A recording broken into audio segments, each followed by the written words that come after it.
Bonjour à tous et bienvenue dans ce nouvel épisode de la dernière minute. Alors ça y est, c'est le mois d'octobre, la rentrée est passée, il fait toujours aussi chaud, mais octobre, c'est le mois d'Halloween. Enfin, on a Yes. hâte. Toujours accompagné de Ninon Lambrouille, Ninon la Fripouille, Ninon comme vous voulez. Comment ça va Ninon? Ça va très bien, merci. Moi, j'adore le mois d'octobre. Voilà. Moi aussi. Voilà, Voilà. super, merci à tous d'être venus, Allez, passez une bonne merci, au revoir. journée. Aujourd'hui, on a un nouvel invité qui est Marc. Ça va Marc? Bonjour Valentin, bah ouais très bien et toi? Merci pour l'invitation. Ça va, merci. Bah, écoute, avec plaisir.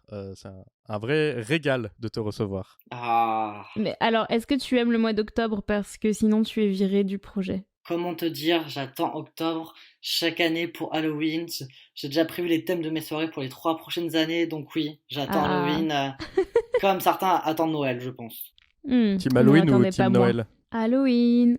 Mon cœur balance, mais je préfère Halloween parce que je peux me déguiser, en Let's vrai, c'est go, mieux. Team Halloween, on est là. Eh Mm, mm, mm. ben, Yes. avant d'attaquer cet épisode de Halloween, est-ce que tu peux te présenter un peu Marc pour nos auditeurs? Ouais, bien sûr. Alors moi, je suis exploitant, c'est-à-dire que je travaille dans les salles de cinéma. Tu exploites des gens. J'exploite des gens. Non, je suis quand même gentil. Je suis un gentil patron, entre guillemets. Non, bah écoute, j'ai fait mes études de cinéma à Montpellier avec Aka Ninon et c'était trop cool. Et Mhm. l'été, bah, fallait bien payer sa chambre étudiante. Du coup, j'ai travaillé dans une salle de cinéma, pardon. Et bah, ça a été un peu le déclic de pouvoir travailler avec le public jeune, le jeune public, parler des films. Du coup, bah, j'ai fait des études qui allaient dans ce sens-là. Et aujourd'hui, j'ai la chance de travailler dans des cinémas indépendants où tu peux faire pas mal de travail avec le public pour faire des événements. Et j'avais eu la chance de présenter Scream 1 et Scream 4 à un public jeune, donc ce qui était quand même cool. Voilà. Donc je suis très content d'avoir été invité pour parler de ce film et de cette franchise. Trop bien. Alors moi, j'ai deux trucs Trop à dire. bien. C'est-à-dire que c'est l'invité qui annonce le film. Ça, j'adore. C'est du jamais vu. Et est-ce qu'on peut dire que du coup, tu travailles dans le cinéma, mais littéralement? Je travaille littéralement dans le cinéma, je suis la dernière pierre avant que les spectateurs puissent voir le film et ça c'est assez cool. Ouah, ça me plaît, Trop ça. stylé. Ça me plaît de travailler dans le cinéma physiquement. Je peux piquer toutes les affiches que je veux. Les affiches, c'est toujours un bon bail. Ça, il faut toujours connaître quelqu'un qui peut prendre des affiches. Alors, comme l'a dit Marc, aujourd'hui, on va parler de Scream, pour ceux qui ne l'avaient pas compris, sachant qu'on en a parlé et dans Breakfast Club et dans la dernière minute sur Wim Wenders qui est sorti pour le Festival Lumière. Et du coup, je vais vous décrypter un petit peu la dernière minute de Scream, qui est en fait pas si simple que ça. En la décryptant, j'ai revu, c'est pas si simple que ça. Juste avant de commencer, gros warning, c'est un épisode où on va full spoiler.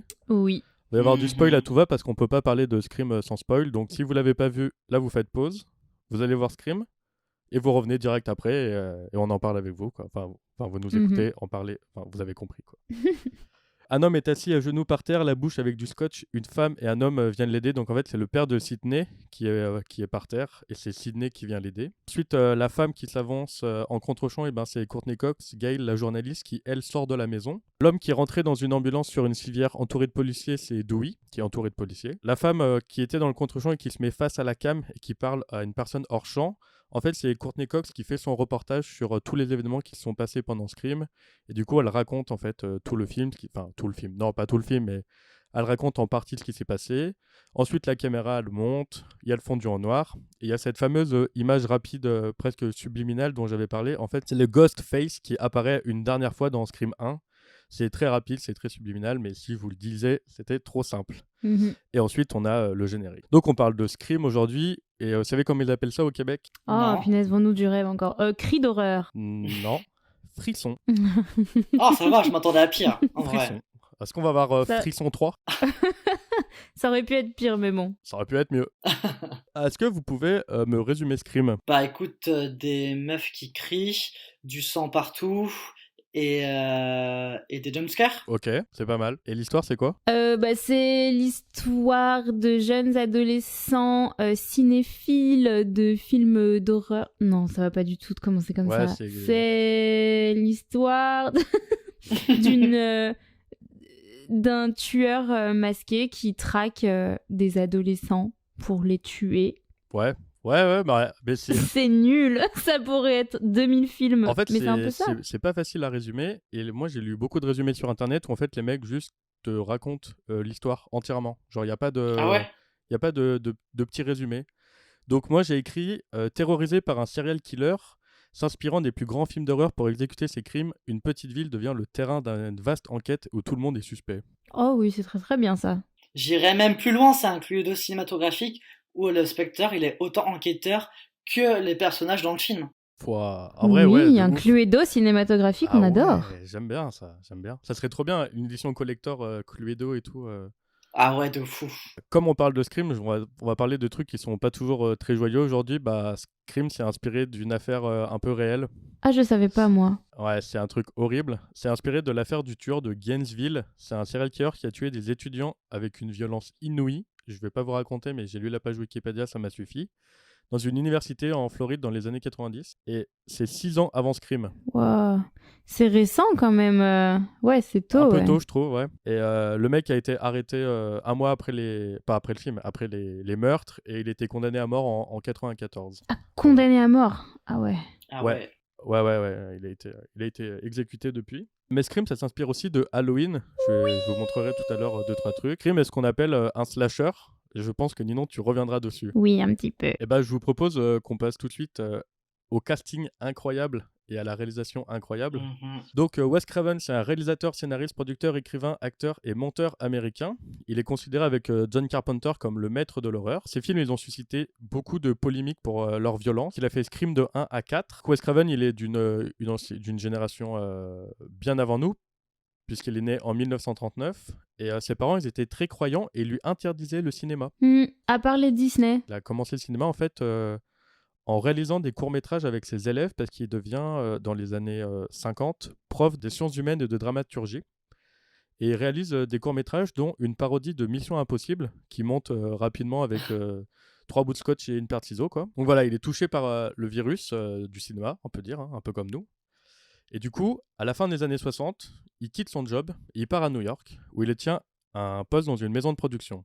D'abord, il est chargé de superviser le département des documentaires.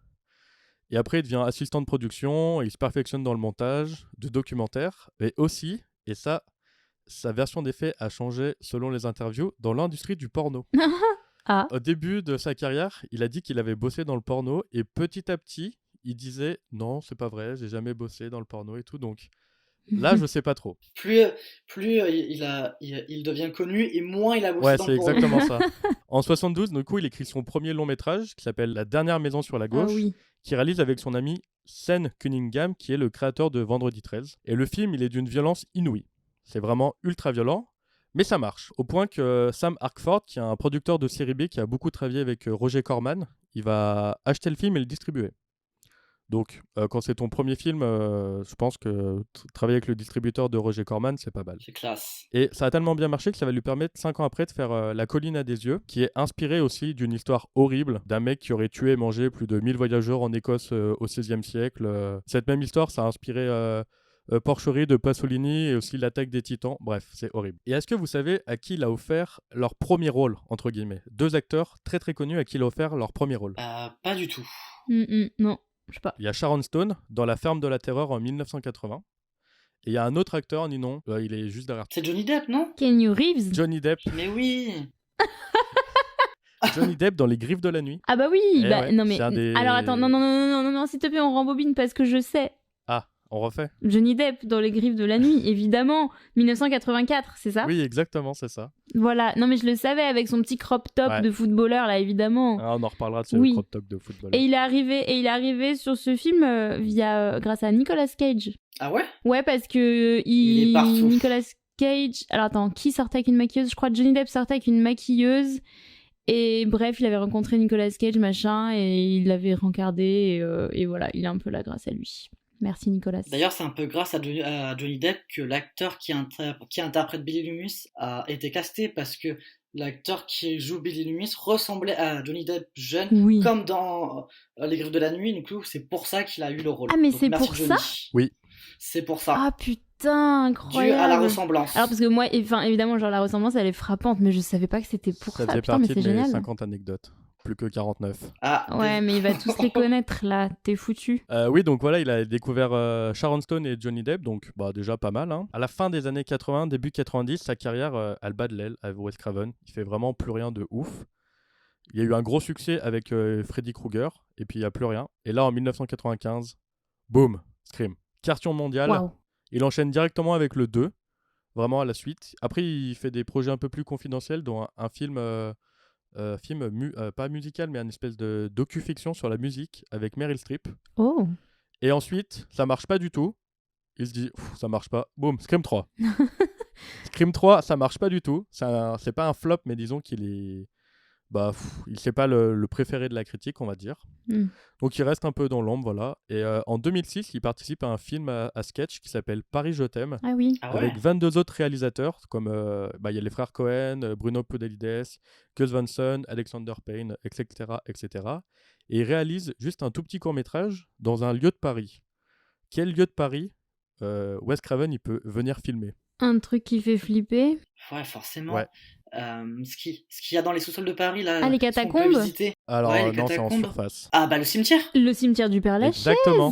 Mais bien sûr Il que oui, réalise attends. un morceau du film qui se passe dans le Père-Lachaise. Voilà, donc après il tourne Scream 4 en 2011 et ça sera son dernier film en tant que réalisateur puisqu'il est décédé le 30 août 2015 à l'âge de 76 ans en laissant une empreinte incroyable sur le cinéma. Je me suis fait une réflexion un petit peu sur Wes Craven, vous allez me dire ce que vous en pensez, mais le fait qu'il soit rentré dans le cinéma par le documentaire, c'est à mes yeux ça qui fait de lui un bon réalisateur de films d'horreur parce qu'il a la volonté de vouloir montrer le réel. Bah, je suis d'accord, c'est une plus-value, ça lui permet d'avoir un côté réaliste, documentaire, pour justement nous faire peur plus facilement ou au moins d'une peur différente qu'on voit avec les films dits de fiction. Donc c'est un gros bonus, quoi. C'est pour ça que ça a marché. Oui, carrément. Et je pense que en fait, les réalisateurs de documentaires, à mon avis, ils sont aussi potentiellement souvent plus courageux avec les formes que peuvent prendre leurs cadres et tout, parce qu'ils ont l'habitude de pas avoir le contrôle total sur ce qu'ils filment, tu vois. Quand t'es dans le réel, t'es pas sur un plateau de tournage où tout est maîtrisé.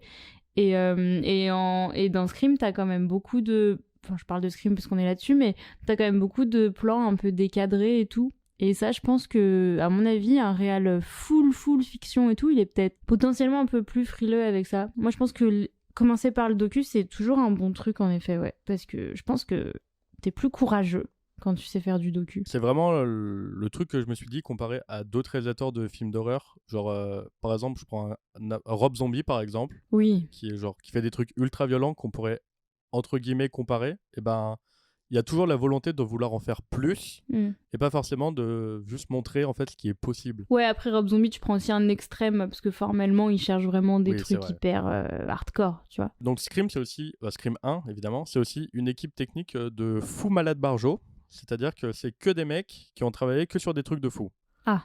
Par exemple, le scénariste de Scream, c'est pas Wes Craven. C'est pas Wes Craven qui a écrit Scream, Non. il a juste réalisé, c'est Kevin Williamson. Donc lui, il a écrit Scream 1, 2 et 4. Il a écrit Souviens-toi l'été dernier, mais il a aussi écrit Dawson et Vampire Diaries. Voilà. Donc, pardon, mais très teen. Le gars est capable du pire comme du meilleur.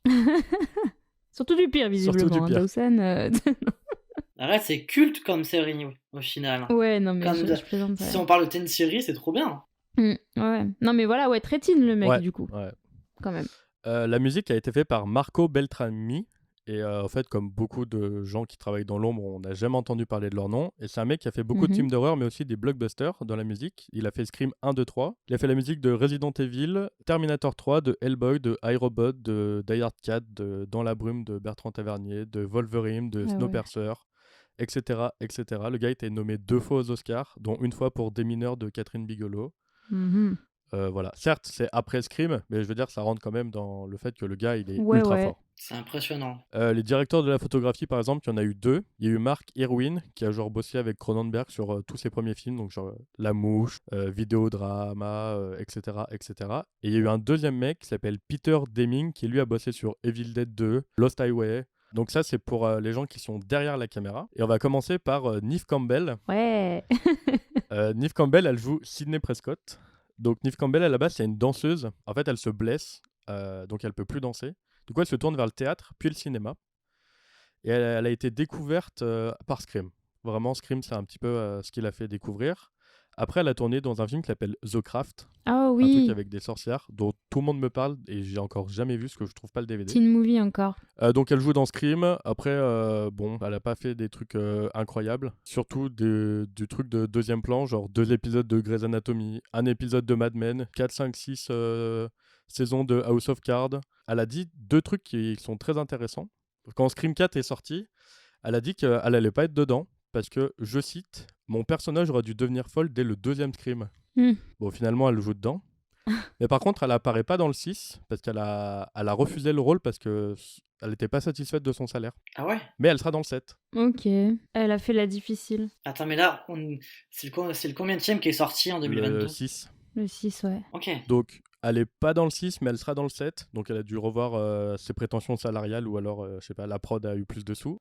Et là, j'aimerais qu'on parle de comment Neve Campbell, elle joue. Et souvenez-vous ce que Ninon, elle avait dit. Oui, et surtout que Neve Campbell, dans Scream, elle donne pas non plus une interprétation de dingo, quoi. Genre, enfin, je veux dire... Tu peux nous expliquer, Ninon, ce que tu voulais dire dans l'épisode d'avant? Ce que je voulais dire. La justification commence maintenant. Non, ce que je voulais dire, c'est que on disait déjà recontextualisons, merci. On disait ça parce que on disait que dans Breakfast Club, du coup, c'est la rousse qui aurait pu jouer son rôle. C'est ça que tu Oui, disais. j'en reparle tout à l'heure dans les anecdotes. Mais voilà, mais c'est ça que tu disais avant que je dise ça. Ce que je veux dire, c'est que elle est très bien, son interprétation. C'est très bien, on y croit, on achète, mais en même temps, c'est pas non plus, il y a pas que elle qui aurait pu jouer ça. C'est ça que je voulais dire. Et peut-être qu'avec une autre actrice, ça aurait peut-être même pu être encore mieux, on ne sait pas. Genre, c'est bien, mais il y avait pas que elle pour le rôle, genre. Tu vois ce que je veux dire? Oui, il y avait peut-être d'autres actrices qui auraient pu être meilleures qu'elle, mais je pense qu'elle fait vraiment le taf parce que c'est quand même un rôle Oui, difficile où tu dois pas trop te mettre en avant, tu dois réussir à rester à ta place entre guillemets, ne pas prendre trop d'importance. Et donc déjà rien que ça, c'est super difficile. Mais après ouais, moi je suis d'accord que une autre actrice aurait pu trouver le juste milieu pour briller tout en restant en arrière. Mais je trouve qu'elle fait le taf énormément. mais elle fait le taf de ouf, genre ça c'est sûr. Je ne dis pas l'inverse. Je dis juste elle était peut-être pas dans le Scream 1 irremplaçable. Peut-être comme tu pourrais le dire d'autres rôles, je sais pas. Johnny Depp dans Pirates des Caraïbes. Bon après personne. Voilà par exemple. Non mais après c'est bête ce que je dis parce que aucun comédien n'est irremplaçable. Mais je veux dire voilà. Vous avez compris. Ouais, ça s'embourbe. Hein. En vrai, honnêtement, je trouve qu'elle joue dans toute la saga, dans le film où elle joue le mieux, c'est le 1, parce qu'elle doit jouer quand même une jeune fille qui est prude, tout en restant un peu la fille gâteau-américaine, mais qui, à un moment donné, elle a quand même des sauts où elle est super vif, où elle est pas dans l'école de films d'horreur, donc elle va pas, elle joue directement, elle fait tout pour survivre. Donc je trouve que justement, dans le 1, elle joue même très très bien. C'est plutôt dans les suites où, bon, bah, elle fait le taf dans les autres, mais je trouve que dans le 1, elle brille suffisamment pour qu'elle soit remarquée parce qu'elle a quand même un rôle qui peut être ingrat, qui peut être vu comme la fille super chiante, et finalement on s'en sort toujours. Elle est pas chiante en plus. Ouais, et en plus elle est pas chiante, alors que d'autres actrices auraient été super casse-couilles. Alors, ouais, ça aurait pu faire ouin très rapidement et elle fait pas ouin. C'est vrai. Donc donc c'est le film dans la saga où elle brille le plus. Moi je préfère que ce soit elle que la Rose de Breakfast Club. Voilà, c'est dit. Du coup, pour continuer à vous mettre dans la sauce un peu, si elle est si incroyable que ça, pourquoi elle a fait que ça? Elle est pas si incroyable que ça, bah, c'est là toute ma nuance. Non mais elle va très... Non mais... Oh mais Valentin, mais ça suffit, oui, on voit très bien ce que t'essayes de faire là. Je force. Ça suffit. J'arrête. Mais c'est vrai qu'elle a fait que ça, ouais. Bon, heureusement, il n'y a pas que elle dans le film. Non. Par exemple, il y a Skeet Ulrich qui joue Billy Loomis, qui est l'amoureux. Et en fait, c'est pas son vrai nom, Skeet Ulrich. Il s'appelle Brian Retrout. Ah, c'est moins sexy. Hein. Voilà, Skeet Ulrich, c'est peut-être plus classe. Et vous savez dans quel film il a percé Enfin, il a été découvert dans Scream, mais le film qui l'a fait exploser sur le devant de la scène, c'est The Craft. Ouais, bah, comme par hasard. Bah dis donc. Il y avait un directeur de casting en commun. Ouais, c'est possible. Lui, il revient dans Scream 5 et 6. Oui, c'est vrai. Pareil, il a pas eu une carrière de fou. Il a joué dans Les Experts Manhattan et dans Riverdale pendant 3 ans. Et alors, il a aussi joué dans L'Aventurier du Grand Nord. Ok. Ouais, ok. Film que j'ai reçu en DVD à Noël en 2006. Voilà. Waouh. On sent Donc, qu'il y a c'est- un passif. C'est techniquement comme ça que j'ai découvert Ce qui tue le riche. Moi, j'ai découvert dans Scream comme tout le monde. Mais L'Aventurier du Grand Nord n'est pas un très grand film. Putain, je me souviens plus du nom de la blonde. Anyway. Mais c'était rigolo quand on a 6 ans, c'est rigolo. Ouais. Scream quand on a 6 ans, c'est moins rigolo. Mais... Un peu moins rigolo. Ensuite, il y a Rose McGowan qui joue dans le film, qui joue Tatum Riley. Et elle a explosé dans Scream. Et surtout, elle a explosé dans Charme. Bah oui. Puisqu'elle joue à partir de la saison 4 Paige Matthews. Et avant Scream, elle avait joué dans The Doom Generation de Greg Araki. Si vous connaissez pas ce Ouais. film, c'est Meilleur une film ever. pépite. Je C'est confirme. vraiment une pépite. Pour moi, c'est un Tarantino avant l'heure. C'est incroyable. D'ailleurs, en parlant de Tarantino, elle a joué dans Boulevard de la Mort et dans Planète Terreur de Rodriguez. Mais bien sûr, la fameuse jambe mitraillette. La fameuse C'est jambe ça. mitraillette, c'est exactement. Quand même. Hein. Elle joue aussi dans le Dahlia Noir de Palma. Et surtout, là, on est dans le cinéma, mais un peu en dehors. C'est la première qui a témoigné des agressions contre Harvey Weinstein. Ouais. Et Mm. pour moi, c'est très important de le dire. C'est une figure importante et active du féminisme dans le milieu du cinéma. Carrément. Alors maintenant, elle fait plus que ça. Ouais, c'est vrai. Et elle a joué dans Jawbreaker aussi en 99, qui est un teen movie avec une atmosphère super chelou. Et Ninon, on très l'a eu bizarre. en DVD en 2004 à Noël. Non, pas celui-là. Mais non, mais c'est une atmosphère très chelou. Elle bute une meuf dedans. Enfin, c'est chelou, c'est du teen movie, mais un peu bizarre. Je recommande si on aime bien le teen movie parce que ça sort des sentiers battus pour le coup. Ok, intéressant. Voilà. Eh ben, écoutez, on vous refait vos listes de films en fait à la dernière minute. Mais ouais, on est comme ça, nous. Ensuite, on a certainement mon préféré du film, aka Dwight, Ah oui. aka Dewey, qui est joué par David Arquette. Alors, David Arquette, il vient d'une grande famille de comédiens. Il est le petit frère de Rosanna Arquette, qui joue dans Pulp Fiction, par exemple. Yes. Mais aussi de Patricia Arquette, qui jouait dans un autre film de Wes Craven qui s'appelle Les Griffes de la Nuit. Donc lui, il a commencé sa carrière en 1992 dans un film tiré d'une série. Vous savez ce que c'est ? Non. Non. Buffy, tueuse de vampires, pardon. Mais c'est son copain ? Non, c'est pas son copain. Alors, j'ai pas vu le film, j'ai vu que la série non. avec Non, mais Jail. c'est pas son copain. Impossible. Tu sais que j'ai jamais vu le film et c'est quelque chose que j'aimerais bien faire. Franchement, Il était sur Netflix à un moment, moi je l'ai vu sur Netflix. Alors, t'en as pensé quoi ? C'est très drôle, c'est très Ok. très marrant. Tu passes un bon moment. Ok, donc lui, il explose avec Scream.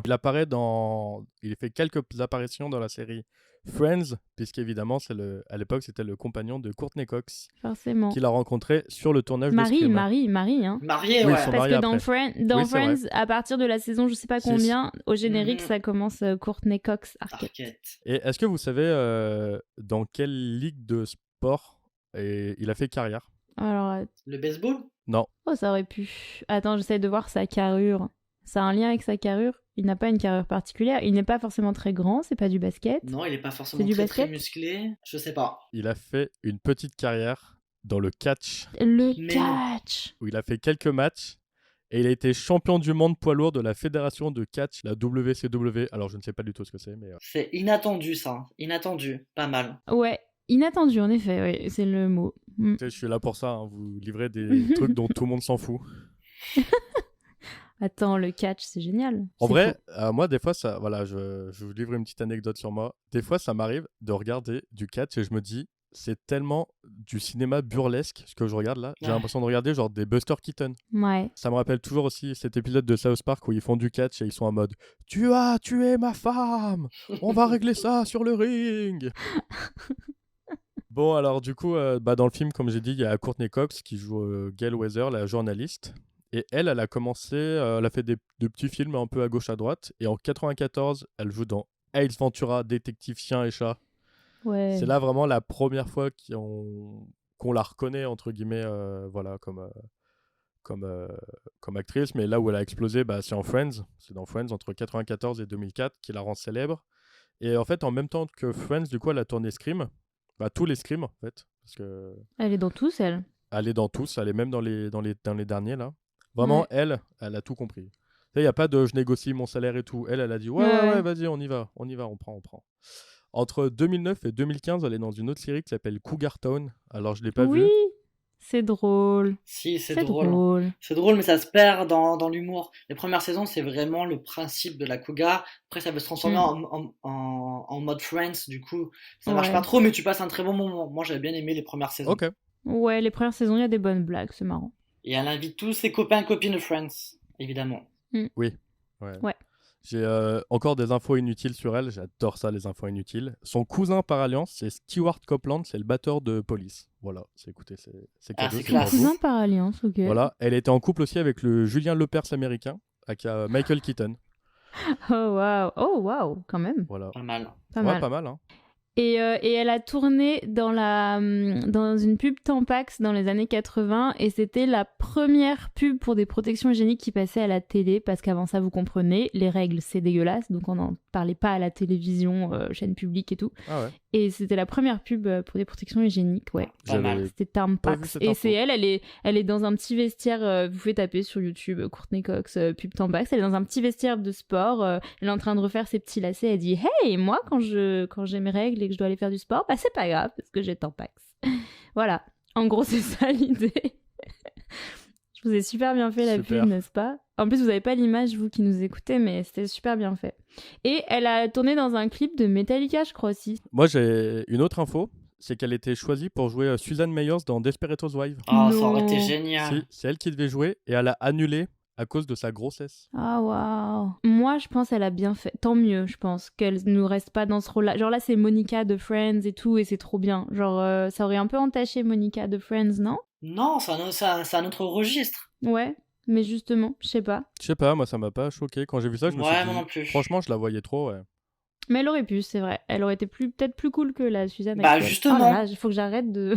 Bah justement, tu vois, je pense qu'elle aurait été moins gnangnante, Ouais. moins tire-larme que l'actrice Ouais. qu'ils ont pris pour Desperate.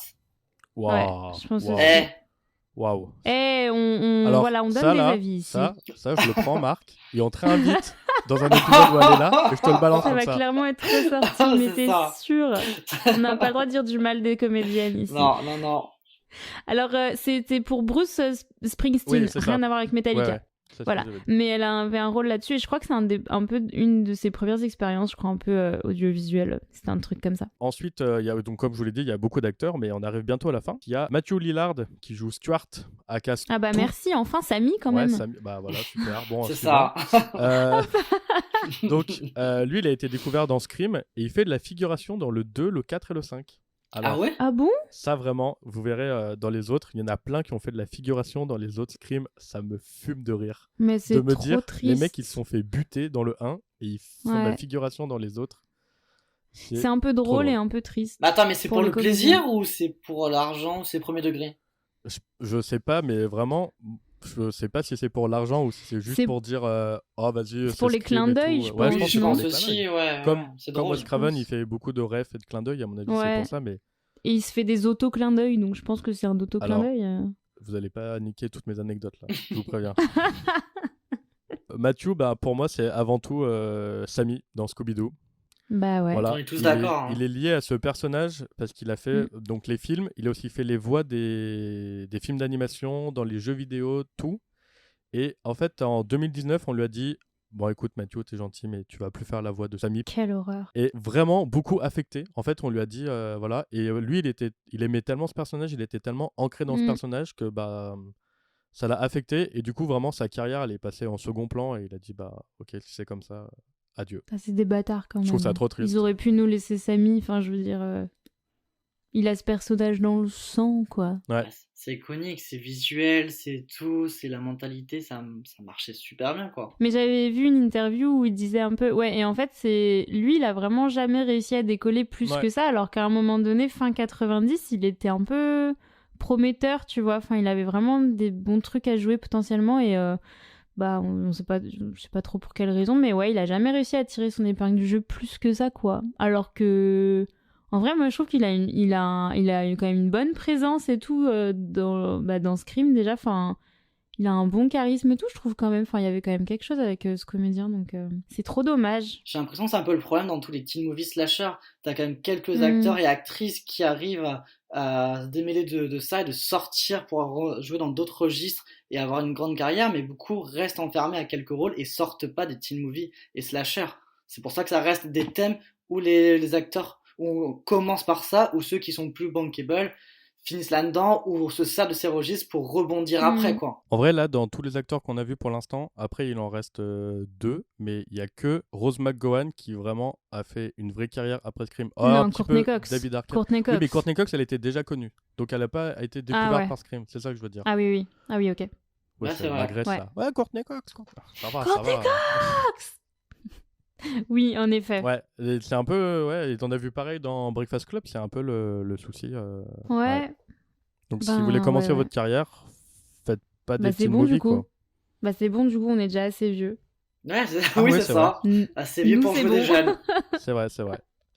Alors, qu'est-ce qu'on a d'autre comme acteur? Il nous en reste 2. On a Jamie Kennedy qui joue Randy Mix. Alors lui, il a fait Roméo et Juliette, enfin Roméo plus Juliette, et Scream la même année. Vraiment, lui, il s'en est mis plein les poches. Stylé. Ensuite, ouais, il a fait carrément. Scream 2. Il a joué dans Ennemi d'État avec Will Smith, Les Rois du désert avec George Clooney, Scream 3. Et là, on arrive à Le Fils du Masque, qui est la suite de The Mask. Oh punaise, c'était nul ça. Moi, je l'ai vu. Pas vu. Moi, En fait, je suis un grand fan de The Mask et vraiment, j'ai bien aimé Le Fils du Masque, sauf que C'est ça vrai a pas du tout marché et ça a écroulé sa carrière. À ce Bah point ouais, mais parce ouais, que ouais. c'était pas ouf. Sa quoi. carrière, elle a du jour au lendemain, genre plus personne voulait entendre parler de lui.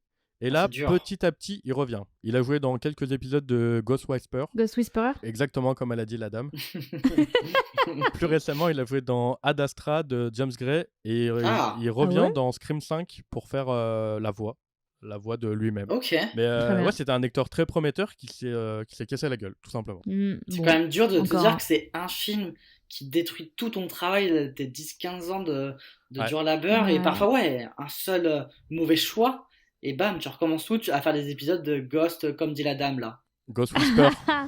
Ghost Whisperer. C'est vrai que bon, Le Fils du Masque, moi je suis pas très objectif parce que j'adore The Mask au point Mais qu'il moi est aussi, j'adore tatoué The sur ma Mask, jambe, mais c'est pas un super bon film. Le film. Bah ouais, c'est ça. Et moi, moi j'avais justement. Enfin, il a tellement bercé mon enfance, The Mask, que du coup, bah. Genre, il m'a vraiment déçu, du coup, la suite. Ouais, je tu comprends. vois. Bah ouais, c'est un projet C'était un casse-gueule, peu- quand t'as un Ça faisait film. trop en fait, ça faisait trop enfant, quoi. Ouais, Alors que The ouais. Mask, ça fait pas enfant. Bah, à la base, c'est un comics américain et les comics ils sont ultra violents. Hein. Ils sont ultra violents. Ouais, voilà, mais ça se voit que Ouais. c'est pas pour. Enfin, il se trouve c'est un peu adapté aux enfants, Oui. mais c'est pas pour les enfants. Alors que le 2, il est vraiment pour les enfants. Le mec qui a écrit The Mask, il s'appelle Chuck Russell et il a aussi fait du coup Les Griffes du Cauchemar. Il a fait Le Blob, qui sont des films d'horreur, mais il a aussi fait Ah oui. The Mask. On va parler maintenant d'un monument du film, qui est certainement la seule personne, à part Courtney Cox, qui est giga connue dans le film, qui s'appelle Drew Barrymore, qui joue Cassie Baker. Elle est issue d'une famille d'acteurs du cinéma muet, avec beaucoup de contacts. C'est-à-dire qu'elle connaît tout le cinéma américain. Par exemple, son parrain, c'est Steven Spielberg. C'est bon pour vous, comme dit un gars sur Internet. Voilà, donc elle tourne E.T. à 7 ans. Bah ouais. Et suite à sa notoriété, elle dégringole, alcool, drogue à 13 ans. Ah oui, cocaïne à 14 ans, la meuf précoce. À 13 ans, elle est placée en cure de désintox. Elle a passé 18 mois dans une institution pour malades mentales. Tentative de suicide à 14 ans, renvoyée en cure de désintox, bref, etc., etc. Horrible. Elle a eu une enfance, une adolescence horrible. Et dans les années 90, elle se donne vraiment l'image de la mauvaise fille pour l'Amérique. Vous savez, genre, elle pose nue dans Playboy, elle monte ses seins à la télé, elle joue dans Scream, des films qui sont voilà, qui sont pas super. Donc c'est vraiment la mauvaise fille de l'Amérique. Elle est mariée tous les mois, elle change de mari, elle se marie à Las Vegas. Enfin voilà, bref, c'est une fille pas fréquentable pour l'époque. Mhm. Me tapez pas, je ne pense pas. En plus, je l'aime bien. Et dans les années 2000, elle revient avec Charlie et ses drôles de dames. Puis Donnie Darko, par exemple, voilà. Et Ouais. en fait, elle a survécu toutes ces années parce que déjà, en fait, quand tu sors d'une famille où ton parrain c'est Steven Spielberg, t'as de la thune. Et en fait, Oui, très tôt, t'as moyen de t'en tirer. très tôt, elle a monté une maison de production. En fait, elle a produit des films tout au long de sa carrière. Et voilà. Et j'ai 2 infos incroyablement inutiles sur elle. J'adore ça. Ah oui. Elle est la marraine de Frances Bean Cobain, la fille de Kurt Cobain et de Courtney Love. Voilà. Oh, ça c'est classe. Oh. Ah oui, donc alors ça, c'est un bon indice de à quel point c'était une bad girl. Ouais. Ouais, parce qu'elle est née en 94, je crois, Frances Bean Cobain, ou en 93, juste avant le suicide de Kurt Cobain. Du coup, pile dans les années 90, quoi, vraiment. Voilà. Elle aurait convaincu Cardi B d'essayer le véganisme aussi. Voilà. C'est J'aime nul, beaucoup. mais c'est pour moi. Voilà. Et je sais pas si t'allais le dire, mais à la base, Drew Barrymore, c'est elle qui devait jouer le personnage principal de Scream. Ok, j'enlève cette anecdote de mon truc. Non, mais vas-y. Hein. Bah justement en fait, Drew Barrymore, elle s'est intéressée au script très tôt dans la production. C'est elle qui d'elle-même a voulu avoir le rôle et elle l'a obtenu, mais je crois dû à des contraintes professionnelles au dernier moment, Ouais, c'est elle a ça. dû refuser le rôle et du coup c'est elle qui a demandé également le rôle de la première victime, car selon elle, comme elle était connue, le public n'allait pas s'attendre à ce qu'elle meure tout de suite. Et moi, quand j'ai revu le film ce matin, ça fait juste écho au film Psychose de Hitchcock, où le rôle principal meurt au début. Et là, je crois que Valentin est fulmine parce que je crois qu'il allait dire la même chose. C'est nickel. En vrai, c'est bien. Vous avez tout. C'est parfait. Faites mon travail, ça me va. Mais oui, donc du coup, Drew Barrymore, gros casting en fait pour Scream. En fait, elle était juste fan du scénario. Elle s'est dit, vas-y, let's go. En plus, en 95, elle était dans sa période bad girl et tout, donc ça lui allait bien. Ouais. Mais je pense que c'est une bonne chose du coup qu'elle soit dans l'intro. Ouais, carrément. Ça marque bien les esprits et tout, c'est pile ce qu'il faut quoi. Je pense sinon elle aurait pris trop de place. Ouais, puis comme dit Marc, c'est vrai, t'as le truc aussi de elle est connue, du coup tu t'attends pas à ce qu'elle meure et tout. Et peut-être qu'elle aurait. Des fois, c'est quand même souvent qu'il y a des films où les réals ils demandent qu'il n'y ait pas de tête connue quoi. Parce que des fois ça sert pas ton film qu'il y ait des gens déjà connus, tu vois. C'est vrai. Là, ça aurait pu être le cas, ouais. Mais surtout qu'en fait, Drew Barrymore, je pense qu'elle a carrément bien fait de changer le rôle parce qu'elle est quand même dans une intro de film, une scène iconique qui est étudiée partout dans le monde. C'est quand même incroyable. Ouais. Alors, je vais finir avec deux acteurs du film que, en fait, on s'en fout un peu, mais moi, ça me faisait plaisir d'en faire parler. C'est Arthur Imbrie, le proviseur. Est-ce que vous voyez qui c'est? Qui se fait tuer par le Ghostface. En fait, c'est Henry Winkler qui le joue. Et c'est le gars qui jouait Fonzie dans Happy Days. C'est Fonzie. Voilà, entre 74 et 84. Donc, c'est-à-dire qu'on n'était clairement pas nés du tout, nous. Et oui, c'est le gars qui joue Fonzie dans Happy Days. Incroyable. Et il n'est pas crédité au générique, par exemple, vous voyez. Et du coup, je me suis dit, c'est trop bête de ne pas en parler. Et du coup, avant de laisser la place à Ninon, j'aimerais parler de Ghostface. En fait, parce que en fait, c'est un personnage important et qu'il a la voix dans la version originale et la même depuis le début, c'est Roger L. Jackson qui fait la voix de Ghostface et c'est aussi la voix dans Mars Attack par exemple. C'est aussi la même voix dans Les Super Nanas, dans La Famille de la Jungle, le film, etc., etc. Donc c'est un personnage important mais qui en fait est joué par différents acteurs. Mais je vais aussi parler du Masque qui est librement inspiré du coup du tableau Le Cri de Edward Munch de 1883.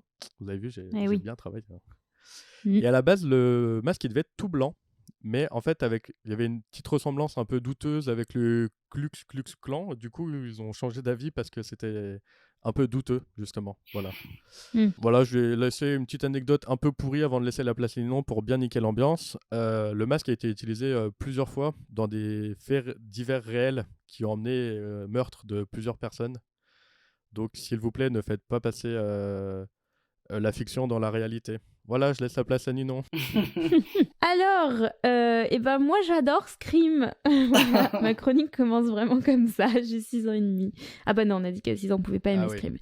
Alors, moi je suis pas très film d'horreur pourtant parce que ça fait peur et un peu flemme d'avoir peur souvent quand même. Mais par contre, le premier film d'horreur que j'ai vu, allez, comme ça je n'aurai plus aucun mystère pour vous, c'est Halloween. De Carpenter, le vieux, l'originel évidemment. J'avais quelque chose comme 12 ou 13 ans. C'était un 31 décembre avec des potes, bien sûr, en soirée pyjama d'Halloween. Et Michael Myers, il m'a terrorisée pendant longtemps, je pense, tout mon collège. Tu fais des soirées pyjama d'Halloween le 31 décembre. Tu sais, des soirées où tu regardes des films d'horreur, tu manges du popcorn, les parents, ils sont pas là. Ouais. Bah ouais. Okay. 31 décembre. Oui, t'as dit 31 décembre. Ouais, je me disais, putain, c'est bizarre ça, la meuf... Octobre. Du coup. Ok, là c'est logique. Pour Halloween en fait. Excusez-moi, il est tard à l'heure où on enregistre ce podcast. Pas du tout. Bref, donc 31 octobre, bien sûr. Et du coup, ça m'a quand même ouvert au genre du slasher. Et Halloween, c'est évidemment un énorme classique, que ce soit pour moi ou même pour tout le cinéma entier. Moi, j'aime trop ces couleurs de vieilles pellicules, là, sa bande-son, elle est... Ben voilà, est-ce qu'on a besoin de préciser les bandes-sons de Carpenter Ah, je vous ai pas dit, mais pendant que j'écrivais toutes les chroniques, j'ai écouté que de la musique de Carpenter. Ah putain. Oh, moi trop aussi, bien. j'ai écouté Alice in Chains en boucle. Il a un sorti peu. 2 nouvelles anthologies avec toute la musique et vraiment j'ai écouté ça en boucle, genre j'en pouvais plus.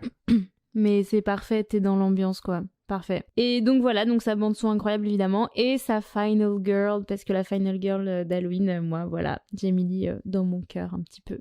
Et puis Scream, je l'ai vu bien plus tard, mais dans mon amour pour le teen movie, que je vous ai un peu craché au visage dans l'épisode de Breakfast Club et que je continue à faire maintenant, combiné à mon amour pour le slasher grâce à Halloween, bah au final... En plus, c'est un peu normal parce que le slasher, c'est quand même du teen à la base. Et bah, du coup, dans Scream, il y avait tout pour que j'adore. On a l'ambiance high school, les drama queens. Je pense à Drew Barrymore au début, quand même. Les Scream Queens, les couloirs du lycée, les fêtes chez les parents qui sont pas là, la tension, l'humour, parce que en vrai, c'est quand même drôle, Scream. Et c'est fait aussi pour être un peu drôle. Enfin voilà, tout est un petit plaisir, moi je trouve, dans ce film en vrai. Et au-delà de tout ça, bah la mise en scène quoi, qui est quand même hyper maîtrisée. Et si j'ai d'abord aimé Halloween et qu'ensuite j'ai aimé Scream, c'est pas très étonnant dans la mesure où c'est probablement la plus grosse ref du film en fait. Mais tu en as un petit peu parlé déjà. Même s'il y a beaucoup de refs, il n'y en a pas qu'une. Alors bon, le mois dernier justement avec Breakfast Club et le teen movie, je vous citais tous les sous-genres du teen movie. Et donc ce mois-ci, Halloween vibe oblige, on va s'attarder sur le film d'horreur teen. Voilà. Auquel Scream appartient. Donc là encore, je vous recite ma source d'information principale comme la dernière fois. C'est toujours le livre de Adrienne Boutan et Célia Sauvage, les teen movies. J'ai repuisé là-dedans parce que elles disent plein de choses très très intéressantes. Donc le teen movie d'horreur, c'est un des sous-genres du teen movie qui a été le plus prolifique et l'un des plus rentables aussi. Et aussi, ça on adore, c'est celui qui a le plus attiré la critique et les analyses académiques pour le coup. Parce que comme on avait vu, c'est un genre qui a quand même été pas mal délaissé par la critique et tout ça.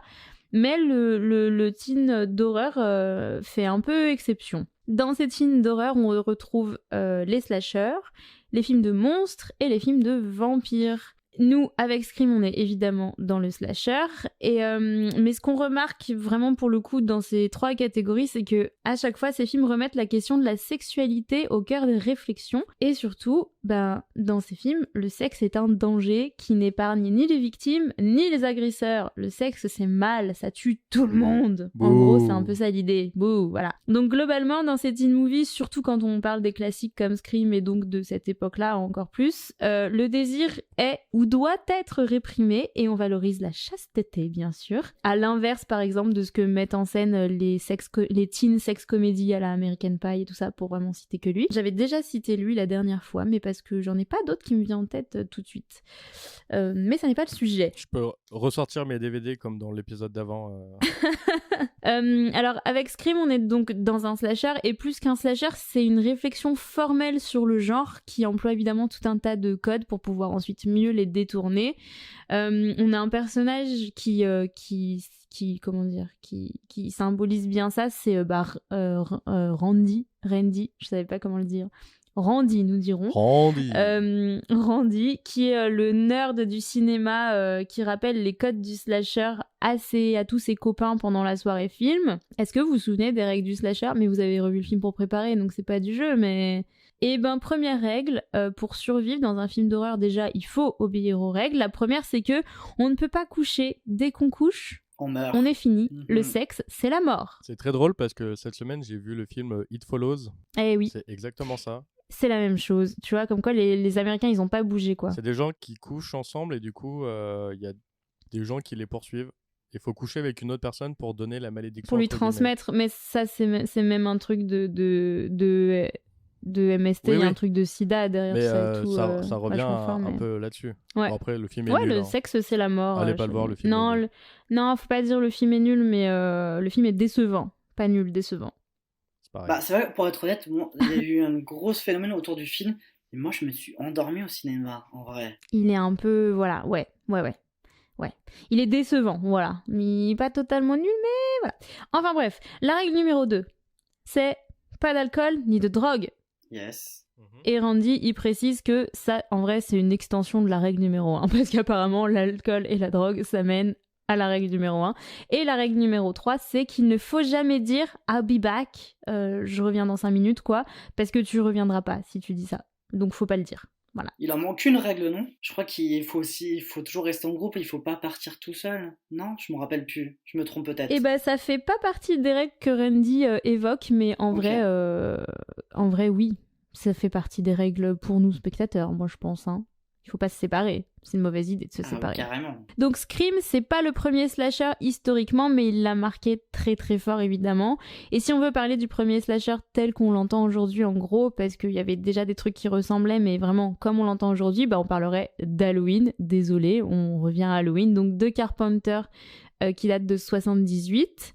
Là aussi, la mort ou la survie, c'est directement lié à l'acte sexuel. Jamie Lee Curtis, donc qui joue Laurie, la final girl du film, c'est la jeune fille plutôt sage de son groupe d'amis. Il y a ses copines qui parlent de leur mec qu'elles vont inviter le soir et tout, et elle, bah, elle fait du babysitting, elle a ses petits collants blancs, enfin voilà, c'est flagrant quoi. Après, on a le même raisonnement dans Vendredi 13 en 80, en plus du coup c'est un pote à Wes Craven, comme tu disais. Et puis un petit peu plus tard, en 2000 tout pile, on a Scary Movie qui va prendre à bras le corps cette figure de la vierge intouchable et puritaine américaine, avec une des séquences les plus connues, qui parodie d'ailleurs directement Scream, et la scène où le petit ami de Sidney monte dans sa chambre par la fenêtre du film. Et puis il y a un film aussi, Cherry Falls en 2000, pareil, que j'ai pas vu, mais que du coup je suis assez curieuse, qui imagine un truc assez drôle.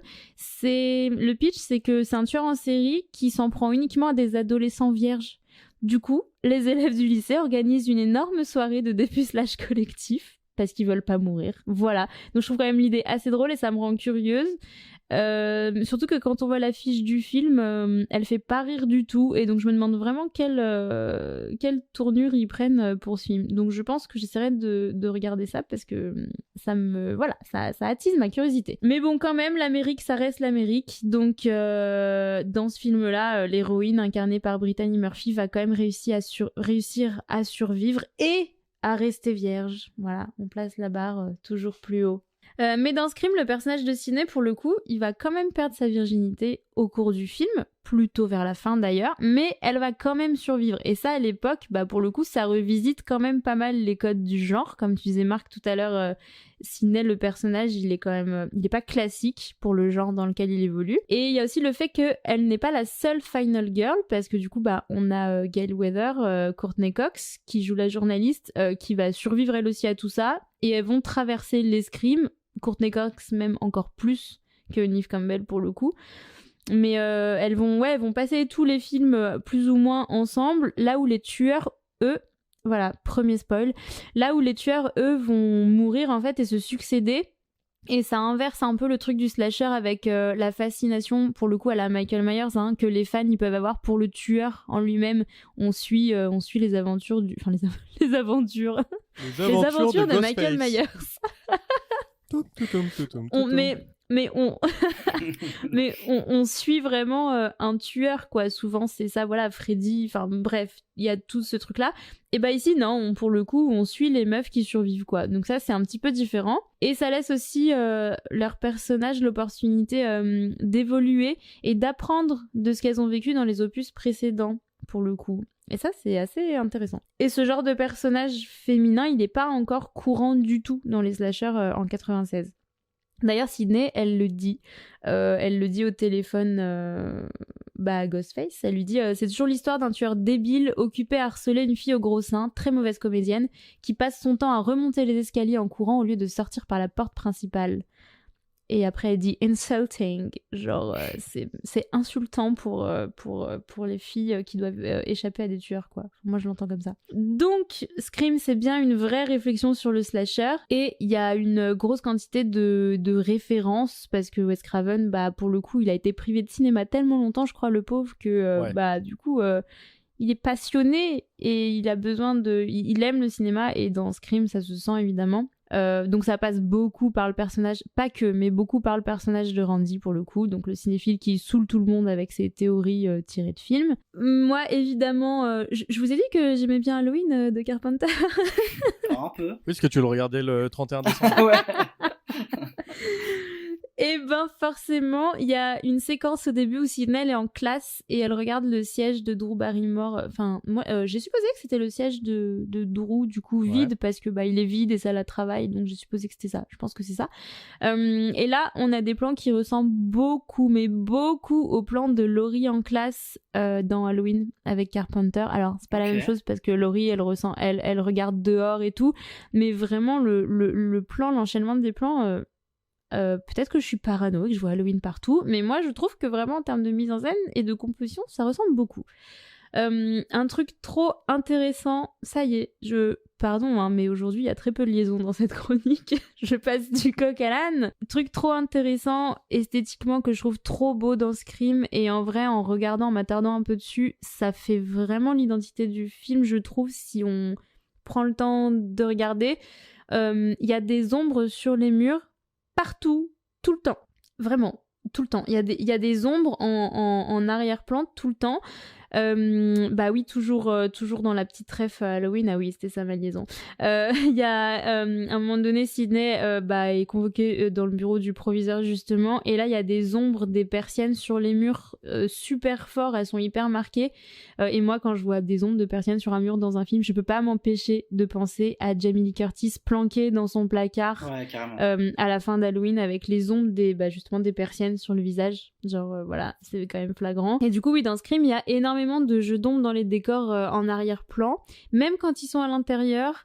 Même dans les plans en pleine journée qui ont rien à voir avec Ghostface. Et ce que j'aime bien, c'est que c'est encore assez subtil en termes de mise en scène, parce que les décors en eux-mêmes, ils sont pas vraiment surchargés en soi, ils sont parfois même assez vides ou même un peu épurés, comme au début avec la scène d'intro. Au final, derrière Drew Barrymore, c'est assez épuré parce qu'en plus il y a la fumée, donc en fait il y a pas grand chose. Mais par contre, il y a des ombres qui viennent vraiment tout alourdir dans le cadre. Mais du coup, je trouve que c'est une lourdeur un peu subtile, on va dire, que s'il avait juste mis plein d'éléments dans son cadre. Enfin, voilà. Donc, je trouve ça assez malin parce que du coup, ça crée des ambiances forcément un peu inquiétantes et étranges parce qu'on ne distingue pas bien les choses. Une ombre, il faut se concentrer dessus pour voir c'est l'ombre de quoi, vous voyez ce que je veux dire. Donc ça crée des formes qui potentiellement peuvent bouger en plus si c'est l'ombre d'une branche d'arbre ou d'un personnage ou quoi que ce soit, et on a l'impression de voir plein de choses qui pourraient se mettre à bouger, on distingue pas bien. Et puisque dans les scènes où les filles sont au téléphone par exemple, en fait on cherche Ghostface partout avec elle, comme tu disais Marc, c'est un peu un Cluedo, c'est nous aussi on cherche, et du coup on s'attend à le voir partout, et en fait toutes ces petites ombres, en fait ça crée vraiment un truc un peu de tension parce que tu t'attends à ce qu'il y ait un truc qui bouge en arrière-plan quoi. Et je trouve ça assez malin d'utiliser les arrière-plans comme ça, sans être dans le décor pur et dur. Il y a beaucoup de jumpscares, évidemment, dans Scream aussi, assez caractéristique du film d'horreur et encore plus du slasher. Mais perso, je trouve que ça fait toujours son petit effet. Moi, je suis pas contre un petit jumpscare. Ça a peut-être un peu vieilli, mais moi, je suis pas ça contre. dépend si c'est bien fait, si c'est trop flagrant, c'est nul, mais Oui. ça fait toujours son effet, je suis d'accord. Ouais, ça marche. Ouais, ils sont assez flagrants dans Scream, hein. Ils sont pas très subtils pour le goût, les jumpscares, t'as vraiment la musique et tout. Ça marche dans mon souvenir, non, quand même. Ouais, mais ça marche carrément. Moi, je trouve que oui. Pour moi, ça marche toujours parce que ça marche sur le corps humain qui a pas spécialement. Sur toi, sur ta conscience, c'est pas comme un truc qu'on aurait vu. Enfin, si, on a vu 1000 fois, mais si c'est bien fait et que ça fait toujours monter la tension, t'auras forcément un sursaut. Ouais, c'est ça. Ouais. Donc voilà, fait toujours son petit effet. Alors du coup, je voulais m'attarder un petit peu sur la scène d'ouverture qui est assez magistrale du coup. Voilà, je pèse mes mots, magistrale. Déjà l'image, t'as parlé des directeurs de la photographie tout à l'heure, mais l'image, elle est hyper belle, je trouve. Elle est tellement soignée. Il y a une vraie atmosphère dans cette séquence d'ouverture qui est presque un peu différente du reste du film, je trouve. Elle est vraiment... Ça pourrait être un court-métrage, en fait, la scène d'ouverture. Il y a un peu... Ouais, je suis d'accord avec toi. Il y a genre ce que je viens d'appeler, voilà, j'ai inventé l'effet La La Land. C'est-à-dire que les deux scènes d'ouverture, tu peux les couper. Et en fait, Dans Scream, ça change un peu le film, mais Non, dans Scream, ouais, ça... Ouais. ouais, c'est pas l'effet La La Land, Je vois ce que c'est tu veux l'effet dire. Lala. Je vois ce Et que tu veux dire. du coup, ouais, en fait, moi je trouve que le début, c'est un peu fort ce que je veux dire, mais le début est mieux que le film. Bah, moi, je pourrais pas dire que c'est mieux parce que ça s'inscrit dans un autre truc. Et c'est pour ça que je dis que ça pourrait être un court-métrage à part entière. Parce qu'il y a un début, un milieu, une fin. C'est tout maîtrisé, on comprend tout. Il y a rien besoin de plus, presque. C'est pas que c'est mieux, mais en tout cas, pour Ah, je sais pas, en vrai, en entrée en matière, c'est En génial. termes de Non, mais je suis d'accord avec réalisation et Ninon. tout, moi je trouve que c'est mieux que le reste du film. Bah, je suis pas d'accord. Je pense c'est qu'en fait, la séquence d'ouverture, elle est marquante parce qu'elle est tellement elle est maîtrisée, pardon, du début à la fin. Cette séquence est maîtrisée Hmm. du début à la fin, ce qui fait que tu la gardes en mémoire et que cette séquence, elle est rappelée durant tout le film. Parce que finalement, Ouais. ça a tellement marqué le spectateur et les personnages dans le film que c'est ça qui va rythmer l'intrigue. C'est pour ça qu'on la garde en tête. Parce que si tu y penses, ce qui est encore plus incroyable, c'est que la séquence de fin, c'est une séquence qui dure 40 minutes, c'est un huis clos, Ouais. un huis clos entre guillemets dans une maison. Et le film Scream, en l'ayant revu vite fait ce matin, en accéléré, c'est quand même des bouts de séquence que t'ajoutes, que Ouais. c'est chaque scène, finalement c'est même pas des scènes, parfois c'est des séquences qui sont très longues, et c'est ça qui est maîtrisé et ça qui est bluffant. Ouais, la construction dans les scènes même, Ouais. elle est là, quoi. Même la scène, tu vois, je pense, là, ça me vient comme ça, mais la scène où, justement, Skeet Ulrich, il monte dans la chambre, ça pourrait même être un court-métrage tout seul, Oui. presque. Enfin, Ouais, c'est... ouais, non, mais ouais, carrément, les séquences sont vraiment super bien structurées, Bah, ouais. du coup, la scène réduction, elle a marché sur moi parce que de ce que tu dis, Marc, du coup, ça a marché sur moi. Ok, très bien. Ouais, donc c'est maîtrisé, C'est encore maîtrisé. une fois. Mais du coup, ouais, dans cette scène-là, il y a une vraie atmosphère qui devient vraiment de plus en plus froide en termes de mise en scène. C'est assez basique, mais c'est hyper maîtrisé. On commence avec une vibe super cosy, les lumières dans la maison très chaudes, une meuf qui se fait des pop-corn dans la chaleur d'une belle maison américaine pour regarder son film, enfin voilà. Et puis elle finit par éteindre les lumières au fur et à mesure du petit jeu, un peu, voilà, pour que Ghostface la voit pas de l'extérieur. Et puis bah là on part sur des couleurs super froides, tout est bleu, c'est la nuit, c'est pas beaucoup éclairé, la lumière du jardin dehors elle est hyper, je dirais criarde, enfin elle tombe du haut comme ça, elle est moche. On a des plans décadrés aussi, il y a un plan que j'adore où Drew Barrymore elle commence à péter un câble devant la porte avec donc des carreaux séparés, vous savez vraiment des petits carreaux là à l'ancienne. Et en fait le cadre il est fait d'une telle manière qu'on voit que le haut de sa tête jusqu'au milieu de son nez et ça fait un effet intéressant pour le coup, mais c'est chelou comme plan quand on y pense, mais c'est intéressant parce que ça fait un effet un peu caché, pas caché, et ça perturbe l'émotion qu'elle a sur son visage aussi parce qu'on voit pas son visage en entier. Et du coup, à décrypter, c'est moins évident. Donc c'est un peu perturbant, quoi. Ça fait un effet un peu étrange. On a plein de plans de travers aussi. Et c'est ça que quand tu disais, quand tu parlais de réal, de docu et tout, et où je disais qu'ils sont peut-être moins frileux avec tout ça et tout, il y a des plans un peu de traviole, quoi. Et il y a celui où la mère de Drew, elle essaye d'appeler sa fille, et le cadre, le cadre n'est pas droit, et ça perturbe encore vachement les perceptions et tout, et c'est bien au service de l'ambiance et des personnages, je trouve. Donc je disais ça pour les ombres, mais c'est valable pas que pour les ombres. Il se passe beaucoup de choses en arrière-plan dans ce film-là. Donc un peu, encore une fois, à la Carpenter pour le coup. Avec le tueur en fond qui se relève, ça c'est le truc de Michael Myers, quoi, de voilà, en arrière-plan, pouf, un petit truc qui se lève, il est jamais mort. Dans Scream, le tueur pour le coup c'est presque un peu plus rigolo, c'est qu'on le voit traverser des couloirs, on le voit ouvrir des portes et les fermer, enfin voilà, il y a un côté vraiment Scary Movie, ils sont pas allés chercher super loin en vrai parce que c'est quand même assez, drôle. Ouais. Voilà, ils ont juste amplifié, mais de base c'est quand même assez drôle de le voir là, touk, enfin voilà, vrai. c'est vraiment ça. Mais du coup voilà, c'est quand même bien utilisé aussi ce jeu de premier plan, arrière-plan. C'est du Batman du film d'horreur. Batman du film d'horreur. Bah ça, Batman, c'est un peu pareil, il se cache et tout, il s'en va tout de suite. Ouais, c'est vrai. Désolé, parce que j'ai vu Batman hier au cinéma, du coup, voilà, ça sort comme ça, c'est gratuit. Lequel que t'as vu? The Dark Knight. Ah ouais, ok. Donc, putain, très classe en salle. Le meilleur, quoi. Du coup, ce matin, j'ai vu Scream, je me dis, mais attends, c'est un peu les mêmes costumes et tout. Bref, hors sujet, voilà. Batman, c'est Ghostface. Oh, waouh.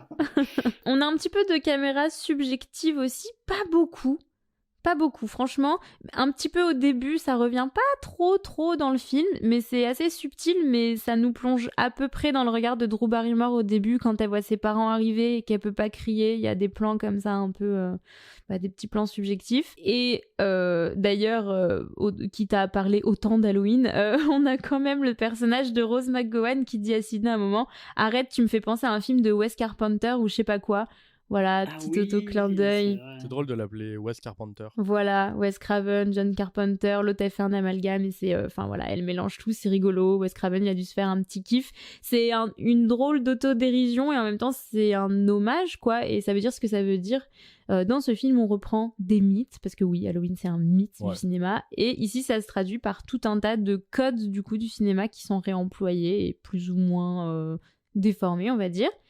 Globalement dans le film, la caméra elle est très mobile, même les plans fixes, souvent on a l'impression qu'ils sont quand même en caméra épaule, mais c'est léger, c'est subtil, c'est pas genre Sons of Anarchy où ça bouge dans tous les sens. Moi j'aime pas ça, je précise, voilà, vous m'avez pas demandé, je vous le dis quand même. Mais donc là c'est quand même très subtil, mais en vrai le cadre il bouge quand même pas mal, mais même quand on est dans de la caméra subjective ça reste assez fin, et là même quand il bouge un petit peu, elle est toujours quand même assez stable, il y a un truc de la caméra qui survole un petit peu, et je trouve que ça participe à amener un peu de légèreté au film, moi je trouve, et il a quand même beaucoup de légèreté ce film là, parce que il y a plein de traits d'humour, et en vrai ces tueurs ils font que jouer finalement, donc il y a quand même un truc, et puis cette légèreté apparente, elle emphase un peu sur le truc un peu flippant aussi, mais il y a quand même de la légèreté dans le film. Ce jeu-là, il est très présent du coup au niveau de la mise en scène, évidemment. Donc c'est vraiment un jeu dans le fond et dans la forme. Le film, il commence avec un jeu de devinettes, et en fait, c'est un peu un cache-cache géant d'1h30, Scream, non ? Et à la fin, c'est un qui est-ce, quoi. Enfin, c'est un énorme jeu, quoi. Je pense qu'il y a toujours un peu ce truc-là dans le slasher. Et moi, je peux pas m'empêcher de voir un lien avec l'adolescence même, comme le slasher, c'est du teen. Et en fait, on est dans un âge entre l'enfance et l'âge adulte. Et d'ailleurs, les tueurs, en fait, c'est juste des grands gamins, et si on veut même c'est un peu l'un représente l'enfant et l'autre un peu l'adulte, et tout ça fait un espèce de cocktail pas très bien maîtrisé, même pas du tout. Même dans La Police, on a le personnage de Dewey du coup qui est clairement présenté comme un enfant qui joue au flic, quoi. Même sur son bureau, il y a des menottes en jouet, il y a une peluche, il mange une glace pendant son service. Enfin voilà, c'est Dewey, quoi. Ah, la police. Ah, la police. Heureusement qu'ils sont pas tous comme Dewey. Quoique, Dewey au final est un bon flic. C'est un bon flic finalement. au final. Moi, Ouais. que les autres. Ah, Dewey est un bon flic. Allez, laisse-lui ça C'est au vrai. moins à lui. On a sa sœur, du coup, le personnage de Rose McGowan, qui dans le film est plutôt sexualisée. Elle est très séduisante, elle est toujours en mini-jupe. Et pourtant, quand elle est dans sa chambre avec Sydney, sa chambre, c'est une chambre d'enfant, vraiment. Elle parle avec une peluche dans les bras, elle joue avec les pattes, là. Elle a un pyjama avec des nuages. Voilà, c'est quand même, on est vraiment entre deux âges, quoi. Il y a le pote Stu, du coup, Sammy, qui fait toujours n'importe quoi. Il est en roue libre constamment, il fait danser sa meuf sur le trottoir, après il arrive avec une fleur en disant des mots qui veulent rien dire dans une langue inventée, il grimace tout le temps, enfin c'est vraiment des trucs que ferait un enfant, quoi. Ou Sammy dans Scooby-Doo. Ou Sammy dans Scooby-Doo. Il est trop proche du personnage, en fait. Mais donc on est vraiment dans du teen avec ce mix constant des deux âges pour moi. Et là, pour le coup, tout est cohérent dans cette idée jusqu'aux méthodes de Ghostface, parce que il est costumé, il joue. Et il joue, mais pour le coup avec quelque chose de on ne peut plus sérieux, la vie des gens, juste, rien que ça. Sachez qu'il existe une page Wikipédia sur Ghostface avec Ah ouais, exactement tous les crimes détaillés par épisode. Il y a genre la description de quel couteau, machin, bidule et tout. Non, mais il y a des bargeons. incroyable. Et en français. Qu'est-ce que ça veut dire sur les gens qui écrivent ces pages, en fait? Mais du coup, ils font un background à Ghostface, ils lui inventent une enfance et tout. Non, il n'y a pas d'enfance, mais vraiment la page Wikipédia est très bien qui recense les crimes et tout. Ouais, selon le d'accord, film et ok. tout. Non, mais il y a une page Wikipédia très bien documentée, et aussi une autre page Wikipédia avec tous les personnages de Scream, leur apparition, les caméos, qui est pote de qui est ennemi de qui est mort par qui, de quoi, de qui, de frère, incroyable. Ok. C'est dommage qu'on fasse pas de la vidéo, que c'est que de l'audio, sinon je vous aurais fait un schéma incroyable. Très bien. Pour finir sur la mise en scène de mon côté, au niveau du son, on a de la musique pour le coup qui vient beaucoup emphaser sur les actions. Donc ça, c'est pas hyper moderne, mais ça crée une vraie ambiance pour le coup. Moi, ça me gêne pas plus que ça. On a souvent une petite nappe de quelques notes de piano. Hyper simple, très mélancolique, c'est vraiment une mélodie légère mais du coup assez inquiétante. Je trouve que ça marche très bien, ça donne pas mal de profondeur au jeu des comédiens mais sans en faire trop. Je trouve que ça marche bien. Et au niveau des effets sonores pour le coup, là pareil c'est quand même pas mal travaillé, on s'en doute, mais on a des sons très sharp hyper souvent. Quand les portes se ferment, elles ont un bruit très net. À un moment il y a le proviseur qui sort une paire de ciseaux et la paire de ciseaux elle fait vraiment tching. Enfin voilà, ça fait rarement ce bruit-là quand on sort une paire de ciseaux. Il y a un moment pareil, il cherche Ghostface dans son bureau et il pousse des cintres de sa penderie et pareil, ça fait un son assez fort, un truc qui bouscule un peu. Et il y a pas mal de petits sons comme ça qui sont rendus vraiment hyper impactants, donc encore une fois, c'est plutôt bien foutu. Il y a évidemment les bruits des coups de couteau qui sont bien audibles, pareil, qui ching bien, très sharp aussi, et auxquels on ajoute des petits bruitages bien organiques. Je vous ferai pas d'imitation des bruitages, mais voilà. Ça c'est un classique aussi évidemment parce qu'il faut bien que ça nous dégoûte un petit peu quand même, c'est un film d'horreur. Pour finir, on pourrait dire que non, Scream c'est pas un film hyper imprévisible. Il fait pas hyper peur non plus, mais en vrai il est pas vraiment là pour ça. C'est vraiment un hommage au genre. Il joue avec, c'est un film qui se fait plaisir, moi je dirais, et du coup qui nous fait plaisir quand on aime les films. D'ailleurs, Wes Craven il dit qu'il s'agit, pour lui c'est plus un thriller dans un contexte de slasher. Il le voit pas vraiment comme un vrai film d'horreur, puis il faut dire qu'il a fait des trucs tellement plus hardcore que en effet pour lui c'est voilà, il voit plus ça comme un thriller et ça rejoint Marc ce que tu disais, le truc du Cluedo quoi. C'est un peu une enquête en vrai, on cherche quoi, plus que du vrai film d'horreur pur et dur, mais bien dans le contexte pour le coup. Et en vrai quand tu revois Scream et que bah tu sais qui est le tueur ou les tueurs, désolé, et ben tu vois plein de trucs évidents. Mais quand tu connais pas encore le dénouement, tu les remarques à peine parce que ça te paraît trop évident, justement, je trouve. Moi, c'est l'effet que ça m'a fait. Et au final, les tueurs, c'est un peu le premier guess de tout le monde, quasiment. Genre, le petit copain, ouais, c'est le premier truc auquel tu penses. Mais nous, les spectateurs de 2023, bah, quand on sait que Scream, c'est un grand film d'horreur classique et tout, bah, on va vraiment chercher compliqué, on cherche trop. Mais Randy, dans le film, il le dit. Et Randy, c'est un peu la voix du spectateur, en vrai. Il dit, si c'est trop compliqué, on perd le public. Il le dit vraiment, genre. Et ça, je trouve c'est vraiment Wes Craven qui nous dit, mais calmez-vous, vous allez voir, c'est pas si compliqué parce que moi, je vous raconte juste un truc. Enfin voilà, je trouve ça trop malin de se servir de ces personnages comme ça. Il y a un truc, voilà, c'est un nouveau truc que je viens d'inventer qui s'appelle l'effet Scream. C'est quand tu regardes le film, t'essayes trop de trouver qui est le tueur. En fait, tu le sais, que le tueur, c'est un de ceux qui est à l'écran, et du coup, tu te dis, allez, c'est sûr, c'est lui. Ah, en fait, peut-être que non, c'est lui. Mais tu vois, on est encore dans le truc du jeu permanent, quoi, en fait. Tu cherches, voilà. Comment dire, pour moi, je trouve que Scream, c'est un nouveau genre de film où tu y vas entre amis. C'est un style de film qui te dit, bah voilà, les références que tu as, toi, moi, je les ai aussi, mais ces références-là, je les connais mieux que toi. Et ça se joue dès la séquence d'entrée de film où l'actrice se fait avoir sur une question basique. Du coup, c'est un film d'horreur, il a les mêmes connaissances que nous, et du coup, c'est encore plus jouissif, ça te remet à zéro. C'est pour ça que tu rentres plus facilement dans le film, et c'est ça qui est vachement cool avec Scream et la saga, quoi. Ouais, bah carrément. Oh là, qu'est-ce qu'il parle bien, c'est vrai. On voit qu'il travaille dans un cinéma. Ah, c'est clair, ça fait la diff. Donc du coup, oui, en effet, Scream, il cherche pas vraiment à révolutionner, même si au final... Alors, il révolutionne pas, mais il change quand même pas mal de codes.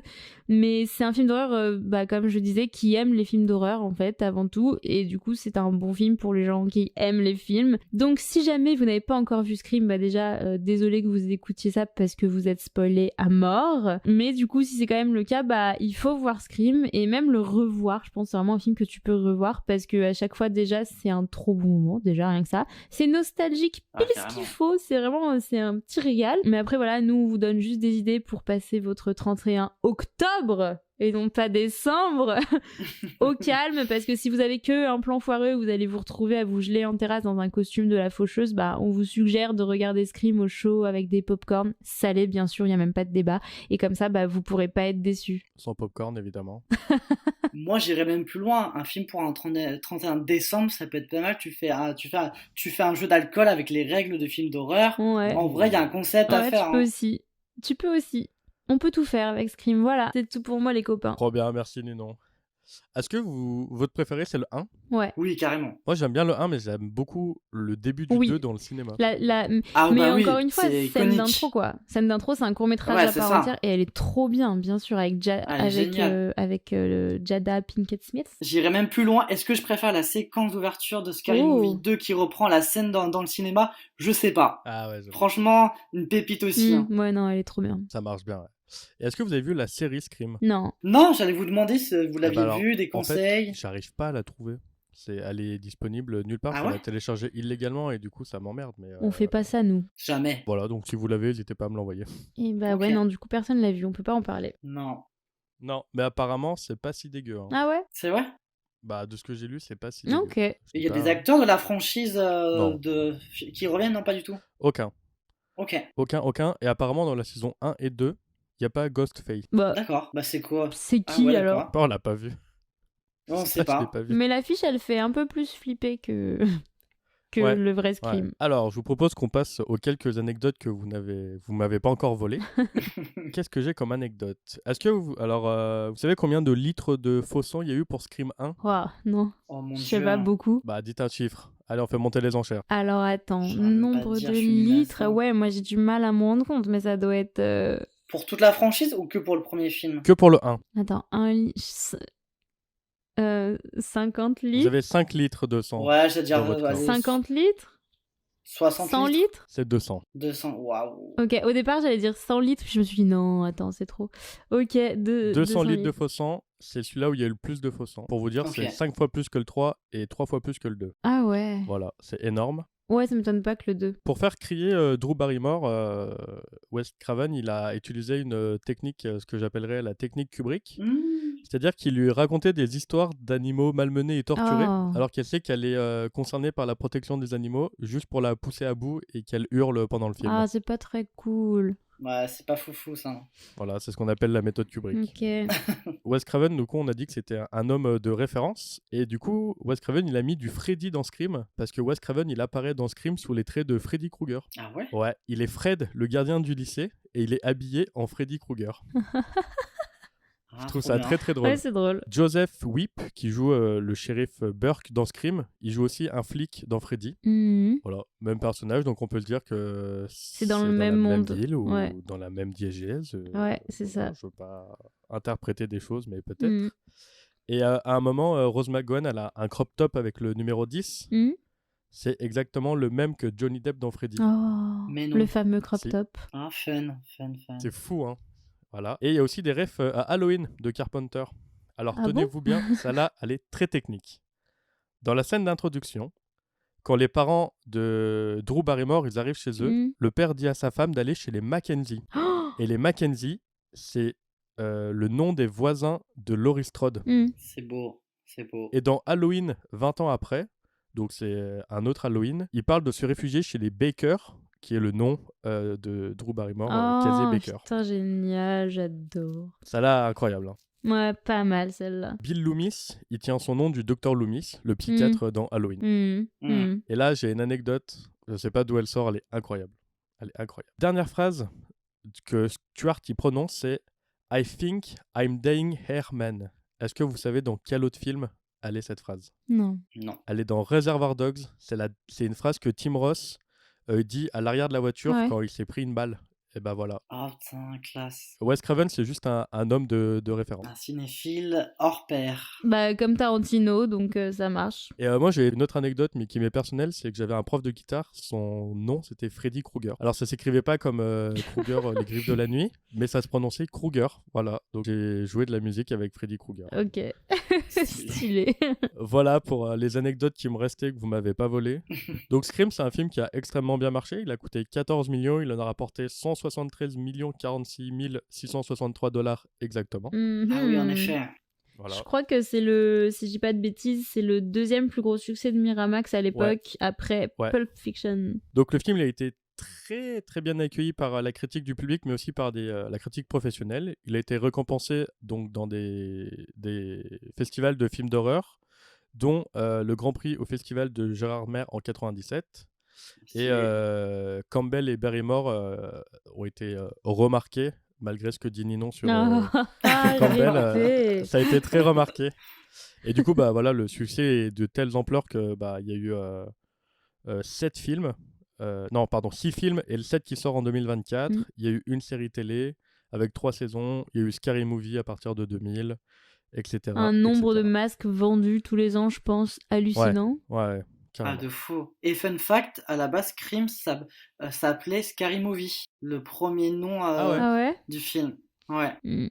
Ça m'étonne pas, ouais. Parce que, incroyable. ouais. Mais comment ce serait appelé Scary Movie? Scream? Stabs. Ah oui. Ouais. Alors ça aussi c'est incroyable. Alors passons aux critiques. Ouais. Cahiers du cinéma, ils ont parlé plusieurs fois de Wes Craven parce qu'ils l'aiment beaucoup. Ils ont même fait une en fait sur Scream 1. Donc dans le cahier numéro 515 de juillet-août 97. Et comme j'ai pas tous les cahiers du cinéma, mais je commence à en avoir pas mal, j'ai fouillé dans mes cahiers et j'ai trouvé pas mal de trucs sur lui. Donc en fait tout ce que je vous ai lu au début en fait sort d'articles de cahiers du cinéma, dont une super interview dans le numéro 666 de avril 2011. Wow. Évidemment, voilà. On a aussi celui de mai 2011 avec une interview spéciale pour le Scream 4, le dernier film de Wes Craven, et aussi un hommage spécial à Wes Craven pour sa mort en octobre 2015 dans le numéro 715. Pour Cahiers du cinéma, c'est un des 10 meilleurs films de 1997. Il compare le film à Psychose. Ouais. Donc comme tu disais, Marc. Ah bah carrément. Voilà. Marc, il a bossé dans les Cahiers du cinéma, il va nous le dire. Et il y a aussi des comparaisons un peu plus subtiles, je veux dire entre guillemets, puisqu'il compare le film à certains films de Nanni Moretti sur comment le cinéma rentre dans le scénario. Non. Ok. Voilà, je trouvais ça très très intelligent. Ouais. Enfin bref, Cahiers du cinéma, ils ont kiffé. Et quand je vous dis ils ont kiffé, c'est-à-dire qu'il n'y a pas une seule ligne où ils disent que c'est pas bien. Okay. Genre même Neve Campbell, elle joue bien pour Cahiers du cinéma. Mais elle joue bien. Par contre, Sens Critique, c'est pas la même. Ah. Donc, comme vous savez, j'ai pris que les mauvaises critiques. Ouais. Donc le film a 6,8 sur 10. Ah ouais, c'est tout. Mais c'est pas beaucoup. C'est une honte. C'est pas beaucoup, ouais. Non, mais c'est pas du tout beaucoup. Non, c'est pas beaucoup. Ah ouais. Et je vais vous dire un peu pourquoi, et puis bah, vous allez me dire ce que vous en pensez. C'est à cause de l'effet Scary Movie, ça. Alors, ils sont d'accord avec Ninon, les acteurs sont mauvais. Ah. Ensuite, Non. C'est chiant. mise en scène, le tueur est full incompétent et tue la crédibilité à chaque apparition. Voilà, des dialogues bateaux, un film trop auto-référencé. Et il y a un gars qui a écrit, et vraiment, ça je lui dis merci, à la fin, on dirait un Scooby-Doo. C'était lui, le tueur. Et bah du coup, je pense que tous ces gens qui n'ont pas forcément aimé Scream, ils n'ont pas compris en fait non, que ils c'était ont pas un compris. slasher. Ouais. Bah en vrai, moi je suis totalement en désaccord avec eux, mais si déjà t'aimes pas le genre, si le film tu le regardes en faisant autre chose, tu peux penser ça en vrai, que c'est de la série B, surtout que Scream, si vraiment t'es en dehors du cinéma et tout, tu peux passer à côté du succès qu'a eu la saga et le film et te dire que c'est nul. Si en plus tu commences par le Scream 4, après tu regardes le Scream 1, inconsciemment t'es plus objectif. Bon après je pense que c'est des bolos ceux qui ont écrit ça, certes, mais bon, en vrai je peux comprendre parce qu'il y a quand même des grands classiques du cinéma où je me suis endormi ou que Oui. Là s'il faut résumer en 2 minutes je te dis que c'est de la merde, hein. Or que c'est faux, hein. C'est faux totalement. Voilà, c'était ma critique du cinéma. Je n'ai jamais travaillé au cahier du cinéma, comme tu peux le dire. Je pense que ça se sait maintenant. T'es grillé, ça y est. Ah ouais, carrément. Mais je suis d'accord avec tout ce qui vient de se dire. Ouais. J'ai rien à ajouter. C'est clair. C'est des bolos. Moi, il y a un truc avec lequel je suis pas d'accord avec les utilisateurs de Sens Critique, c'est que, ok, tu peux trouver que les acteurs ils sont mauvais. Mais c'est pas vrai, Neve Campbell, elle est incroyable, oui, sérieux. Essaye pas de te rattraper, Ninon. Elle se rattrape, c'est beau. Que tu peux trouver que c'est mauvais, que la mise en scène elle est bateau, qu'à la fin c'est Scooby-Doo, mais le fait que ce film soit auto-référencé, à aucun moment, en fait, ça gêne l'histoire. Non, ouais, carrément. C'est juste, en fait, des clins d'œil pour les gens comme nous, c'est tout. Ouais. Pour les geeks du cinéma. Ben ouais. Ouais, c'est ça, carrément. Ouais, il y en a qui doivent trouver ça lourd, je sais pas, peut-être parce qu'ils comprennent pas tout, et du coup, voilà. Mais c'est des bolos, quoi. C'est cherché. C'est ça, c'est des balls. Oh, ce soir, on est sur des arguments de qualité Ouais, supérieure. Waouh, t'aimes pas bolos. Non, mais...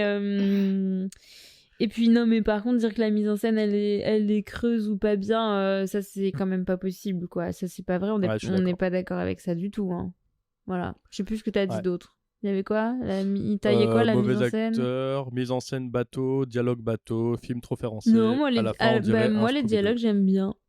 Je trouve Ouais, qu'il y a je une suis certaine d'accord. simplicité et efficacité. Mais voilà, il y a une certaine efficacité dans ce film, en fait. Mais parce que je pense qu'il y a un effet Scary Movie, donc les gens doivent se dire, ah bah si Scary Movie s'est moqué du Ouais. film, c'est que c'est nul, tu vois. Alors que pas du Ouais. tout, c'est tout l'inverse même. Ouais, c'est tout Ah bah oui, l'inverse. amplement, ouais. Ouais. Ben, moi, juste, il y a un truc que je trouve cool, mais on est encore dans tout le truc de référence et tout. Mais t'as Ciné qui dit, dans la soirée film, là, qui dit un peu, mais wesh, Jamie Lee Curtis. Alors, elle dit pas wesh, mais c'est la même Wesh. idée. Wesh, Jamie Lee Curtis, elle les a tous fait ou quoi? En gros, en sous-entendant, genre, tu sais, elle cite des films d'horreur et elle voit qu'il y a Jamie Lee Curtis à chaque fois. Et Randy, il met ses mains en mode prière, là, et il dit, bah oui, parce que elle est la Scream Queen. Et du coup, Oui.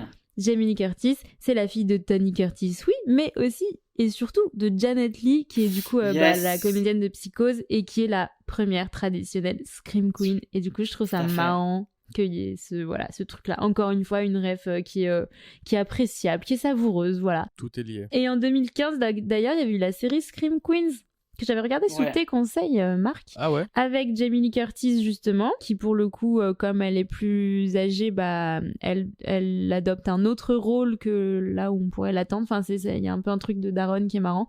Et avec Emma Roberts et Ariana Grande. Oui, Ariana vous Grande avez qui bien joue entendu. très bien en plus. Qui s'en sort très bien, qui est parfaite dans son rôle. Enfin, c'est très bien.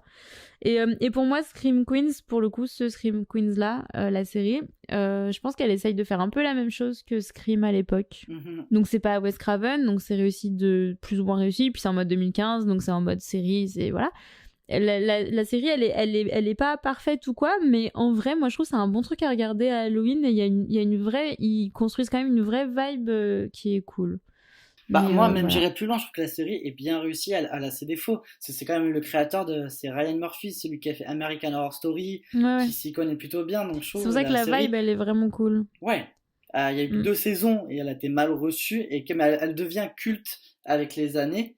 Mais ouais, je pense que c'est un peu dans la même veine que Scream. En tout cas, c'est un bel Carrément. hommage. Mais c'est ça, c'est de l'hommage à fond, de la référence, de la dérision du genre et Ouais, tout. bah, carrément, oui.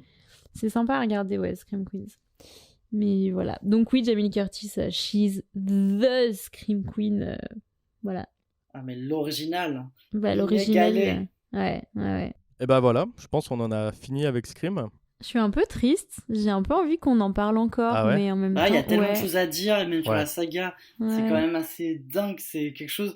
Enfin, que tu sois pas cinéphile ou pas, tu peux aimer le film, et plus t'es dans la saga, il y a plus tellement de choses, tout est connecté, et ça te donne envie de voir d'autres films. C'est plutôt bien. C'est quand même une saga qui a fait naître un autre bébé de saga qui est Scary Movie. Bon, qui a pas Ouais. évolué Ouais. de la même manière, mais c'est quand même assez fou, et c'est une saga qui est respectée, qui est étudiée, c'est plutôt incroyable. Ouais, et bah écoutez, le prochain film du mois prochain, il a aussi marqué l'histoire. Mais par contre, vous allez voir, la dernière minute du film, elle est vraiment pas marquante. Ah bon? C'est-à-dire qu'en fait, il ne se passe rien dans cette dernière minute. Je vous raconte. Le plan commence par un homme avec 2 enfants autour de lui qui dorment. Il ouvre les yeux et sourit. Nouveau plan sur une femme.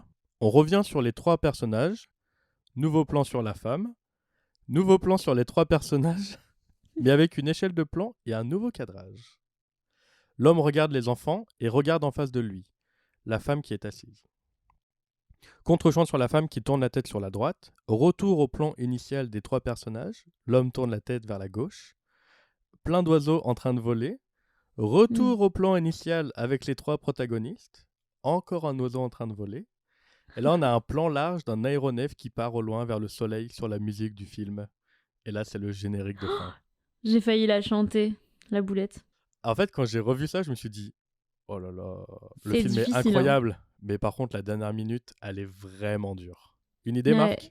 Pas vraiment, mais je dirais c'est un film de science-fiction. Là, tout le coup, ça va être pas ça. Non, en vrai, je sais pas, mais je dirais que c'est un Ok, film américain, science-fiction. Mais... très bien. Eh ben, Aucune écoute, idée en vrai, aucune idée en tu vrai. verras le mois prochain alors. Je Ouais. verrai, j'écouterai le mois prochain, ouais. Mm. Mais pas facile celle-là, ouais. Non, elle est pas facile. Elle est pas facile et C'est pas ça Mean va Girl en tout cas.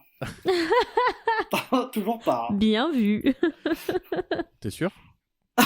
Oh, C'est le director's cut de Mean Girl, c'est le C'est truc ça. chelou. Bon, merci beaucoup de ta présence, Marc.